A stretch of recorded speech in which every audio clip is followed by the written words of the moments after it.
Olá, você está no canal Amador, vamos aqui falar de mais um conto e se trata do Elixir da Longa Vida, do Balzac. É o próximo conto que eu li aqui no livro, dos Contos Fantásticos do século XIX, escolhidos pelo Ítalo Calvino. Eu tenho o livro do Balzac aqui em casa, nunca cheguei a ler por enquanto. E esse conto foi o primeiro conto que eu leio, o primeiro escrito do autor que eu leio, e já fiquei surpreendido pelo modo que é escrito, pela temática que aborda esse ponto aqui, e já me deixou ali com uma pontinha de vontade de ler, procurar um pouco mais, de ler sobre Balzac, um pouco mais da comédia humana, aquelas centenas de livros, centenas de contos e histórias que ele escreveu, E o que vai contar aqui nesse livro, aliás, nesse conto, o Elixir da Longa Vida, ele vai ali se debruçar sobre aquele mito moderno do Dom Juan. No canal da Carmen, do blog Vivi do Mundo, ela tem um vídeo espetacular falando sobre esse mito moderno. Eu vou deixar o link lá embaixo, a indicação, para vocês olharem a explicação sobre esse mito, entender um pouquinho mais do que é. E aqui a gente vai acompanhar a história do Dom Juan.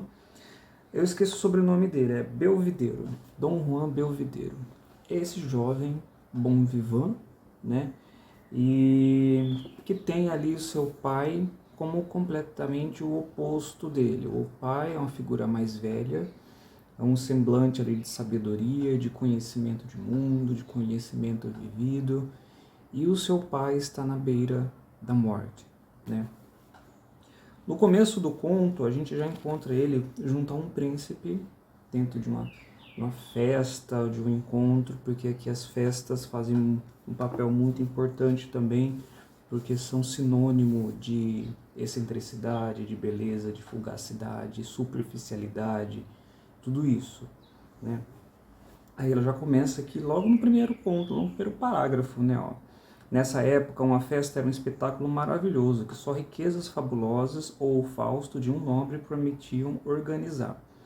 E na sequência tem a descrição de 7 mulheres que estão ali conversando com esse príncipe, com o próprio Dom Juan, e cada uma vai falando coisas fúteis, No sentido, uma parecia dizer: minha beleza sabe aquecer o gélido coração dos velhos. Aí na sequência a outra completa, gosto de ficar deitada em cima das almofadas para pensar inebriada naqueles que me adoram. Você percebe a superficialidade das coisas? E nisso, eles se voltam para o próprio Dom Juan e perguntam sobre a questão de quando ele vai crescer, enfim, quando ele vai se tornar um grão-duque, algo do tipo assim. E ele fala que tem o pai dele ainda vivo, e o pai dele, acumulou muita coisa. Tanto que eles perguntam para ele: e tu, quando morrerá teu pai? Disse a sétima, rindo, jogando seu ramalhete para Dom Juan, num gesto inebriante de travessura. Aí ele responde: ah, nem me fales disso, exclamou o jovem e belo Dom Juan Belvidero. Só há um pai eterno no mundo, e a desgraça quer que seja o meu. Então aqui você já percebe que ele é um pouco impaciente nesse sentido, que ele encontra uma amarra ali ainda na figura do pai, E logo em seguida tem vários trechos aqui que eu achei fantástico, em que o Balzac vai falar sobre essa questão da superficialidade, nessa fugacidade dentro da juventude. Apesar do fogo das velas, do grito das paixões, do aspecto dos vasos de ouro e de prata, do vapor dos vinhos, apesar da contemplação das mulheres mais encantadoras, será que ainda havia no fundo dos corações um pouco dessa vergonha diante das coisas humanas e divinas, que se debate até ser afogada pela orgia nas derradeiras vagas de um vinho espumante? Já dá uma cutucadinha, Aí a gente vai conhecer, o encontro ali do Dom Juan com o pai dele, já que ele é avisado que o pai dele está nas últimas horas. E quem é o pai de Dom Juan, Aqui tem uma leve descrição sobre ele. Bartolomeu Belvidero, pai de Dom Juan, era um ancião nonagenário, que passara a maior parte da vida nas artimanhas do comércio, tendo atravessado muitas vezes as talismânicas paragens do Oriente, adquirira imensas riquezas e conhecimentos mais preciosos. Dizia que o ouro e os diamantes aqui já não davam importância. Prefiro um dente a um rubi, e o poder ao saber. Exclamava às vezes sorrindo: Esse bom pai gostava de ouvir Dom Juan lhe contar uma loucura de juventude e dizia em tom de troça, oferecendo-lhe ouro: meu filho, querido, faz apenas as tolices que te divertirem. Era um único velho que sentia prazer em ver o moço. O amor paterno dissimulava sua caduquice pela contemplação de uma vida tão brilhante. E logo quando ele encontra com Dom Juan, eles vão falar sobre a questão de que a sua juventude isso, a sua juventude aquilo, né? Mas acontece o seguinte, ele faz um pedido para Dom Juan logo assim que ele está pronto para morrer. Ele pede para o próprio Dom Juan pegar um licorzinho que está dentro de uma gaveta. E esse licorzinho ele fala que é uma descoberta que ele fez sobre a questão da eternidade. Aí a gente já vê também um aceno para a questão da alquimia, né, que existia muito ali nas histórias de fantásticas, na ciência daquele tempo. E o próprio Dom Juan já fica atiçado com essa ideia. Pera, questão da eternidade. Pensa, o que é ser eterno? É prolongar o prazer da vida ao máximo que tem, né? E acontece, ele vai pegar esse frasquinho, ele vai pensar um pouquinho sobre essa questão, né? Assim que o pai acaba falecendo, e o que ele faz em seguida, eu acho que é interessante de acompanhar na leitura, porque há ali uma sequência de acontecimentos muito interessante e garanto que às vezes vai trazer um pouquinho desse aspecto pedagógico que o Balzac, mesmo intencionalmente ou não, vai querer passar. Até porque a comédia humana, ele vai se debruçar sobre as questões humanas ali dentro, né? Sobre os comportamentos, ideologias, pensamentos, enfim, tudo isso. E aqui a gente encontra um pouquinho disso. Tanto que você percebe muito uma dicotomia entre morte e vida. Uma dicotomia entre complexidade, superficialidade, né, entre o prazer, o saber.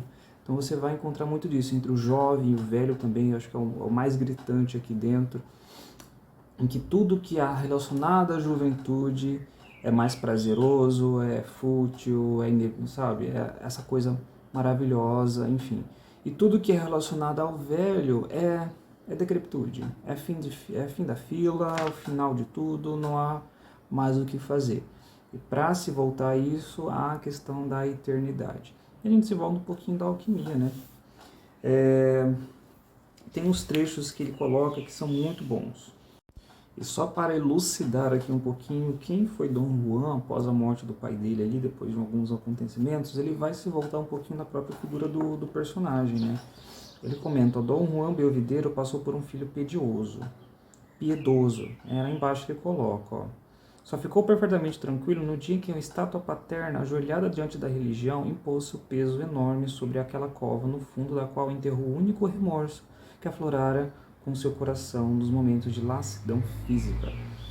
Ao inventar as imensas riquezas acumuladas pelo velho orientalista, Dom Juan tornou-se avarento. Não tinha ele de prover financeiramente de duas vidas humanas? Seu olhar profundamente escrutador penetrou nos princípios da vida social e abarcou o mundo tanto melhor quanto via através de um túmulo.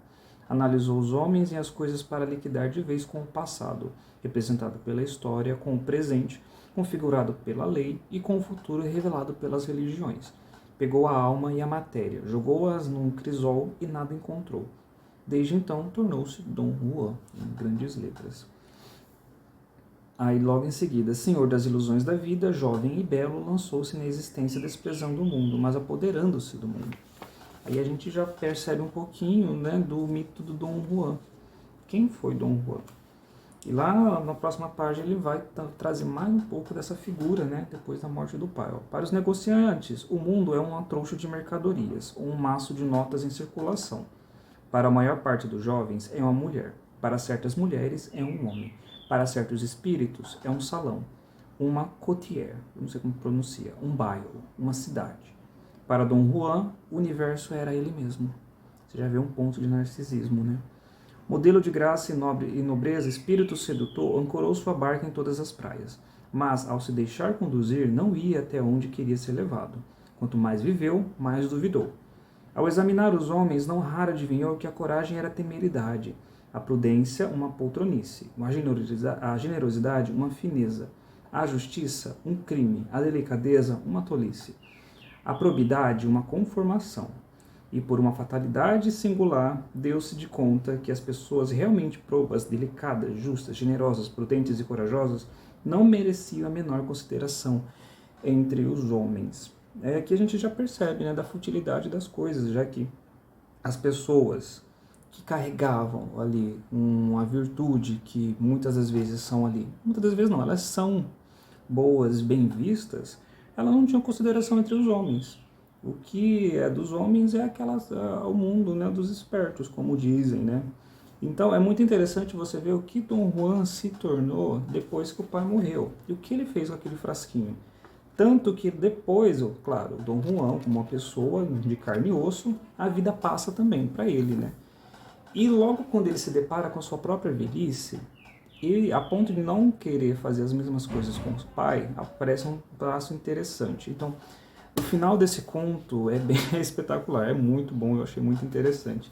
Fica a dica aqui desse conto, se você achar na internet, se você tiver esse livro aqui, ou uma coletânea que tem esses contos do Balzac, procure para ler o Elixir da Vida, que vai valer a pena. Vai se pensar um pouquinho sobre as questões de juventude, desses velhos dilemas, quando você é jovem você pode tudo, o jovem é fútil, o velho já é fim de fila e não dá para fazer nada. A gente começa a pensar um pouquinho sobre isso. Fica a dica aqui desse conto maravilhoso. Bom, se você gostou do vídeo, curta, se inscreva no canal, tem vídeo aí toda semana e até a próxima.